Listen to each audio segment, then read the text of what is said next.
It's the Wither Stakes at Aqueduct, and we're on the main track. Not too long ago, these types of races were on the inner, but happy to be going the full route of 9 furlongs here as Capo Kane looks to repeat his Jerome Stakes, a few up-and-comers as well. There are actually 3 horses in this Withers that have earned points on the Kentucky Derby leaderboard. Capo Kane, the lone one with at least 10 from that aforementioned Jerome Stakes win. Scott Shapiro joins me to talk about this race. Scott, can Capo Kane repeat? I don't know, Ed. I mean, that was in the mud at one turn. Did have the 2-turn win at Parks over a fast going for him. But I know our friends at Optics EQ, the plot that they have suggests snowflake, meaning very little contention. But when I look at this race, I see 3 or 4 horses that I think are going to want to get position at the very least out of the gate. And I'm going to hope that they go at it a little bit more than the plot suggests with my top pick of number 2, Royal Number. I kind of went down the last New York prep race with a Maryland horse.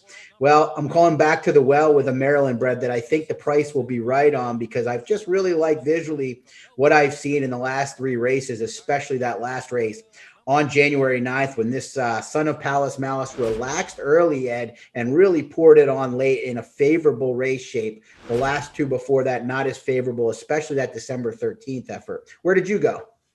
Yeah, it does seem like a lot of upside for Royal Number being by Belmont Stakes winner out of an include mare as the distances get longer. This is in Chad Brown We Trust race for me. I thought Risk Taking's Aqueduct Maiden Breaker was spectacular, and that came in December, so did it without LASIK, so that's not in play here. As it may be, as we talked about with the Sam F. Davis and Will, really throughout this Derby trail, horses on and off LASIKs, depending on the type of race. But 98 Brisnet speed rating says it all for me. I am usually concerned when horses need 9 furlongs to break their maiden. I would like to see a little more brilliance getting the job done, either at one turn or even in their first stretch out. And this one really needed the route of ground. But the second time out was on yielding turf. And that might not be this one's game anyway. Medaglia d'Or out of Distorted Humor. So this is if Chad Brown can keep him where he was in December in that maiden win, I think Risk Taking is going to be tough to beat.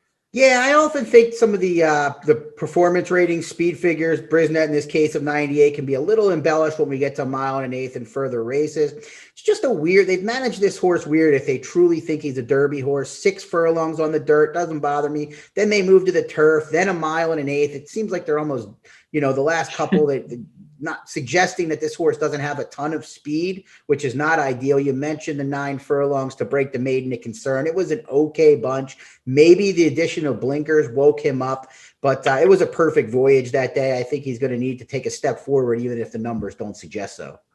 I did get the 104 late pace, so the triple digit stuck out to me as well. Going to have to watch the price, though. I mean, it's a Brown for Klarovich, so maybe the price won't even be right. Don't have the morning line here. Aragorn is certainly a morning line maker I would trust to know the ballpark of the price we're looking at. Any thoughts on Shaq Queen King, besides it being a fun name to say? I know you're on another Maryland-based horse. This one comes up for the Capuano barn. I thought looked somewhat interesting off that 90 speed rating in defeat in the spectacular bid. Yeah, a little concerned about 2 things. One, the inside draw. Will this one have the speed to go and make the lead, or will this one be able to relax in the pocket under Trevor McCarthy? And then the pedigree, especially on Shackelford, doesn't suggest to me going further will be beneficial, but I don't hate. I thought number 7, Donegal Bay, was worth mentioning for Todd Pletcher. When he dominated that maiden field on December 12th, I didn't think much of the group, but the runner-up that day, Simovic, came back and won very impressively, earning an 89 Brisnet speed rating on January 9th. The third-place finisher, American Law, ran second in a loaded maiden special weight field on Pegasus Day with a less than ideal trip. So I thought it comes out of a live race. And Pletcher decides to ship up. Definitely worth a look. All right. Yeah, it's an interesting race. We got $1 million 3-year-old in Overtook, who looks overmatched, admittedly, but always interesting when the big prices show up in stakes. Eagle Orb has a race to run back to 2 back, although that was a sprint against restricted company. Capo Kane, as we mentioned, is looking to go 2 in a row after the Jerome 2 in a row in Derby points races. So I think one of the better additions of the Withers that I can remember in a bit in terms of competitiveness, and my risk taking landed on Risk Taking And you are on? I am on Royal Number, hoping the Maryland Touch will work this time around. And you should get a nice number on Royal Number as well, I do believe. That's the Wither Stakes. Best of luck. Don't forget to opt in if you haven't already. $25 win bet does get you in our Road to the Derby contest. 30,000 first prize awaits. Good luck.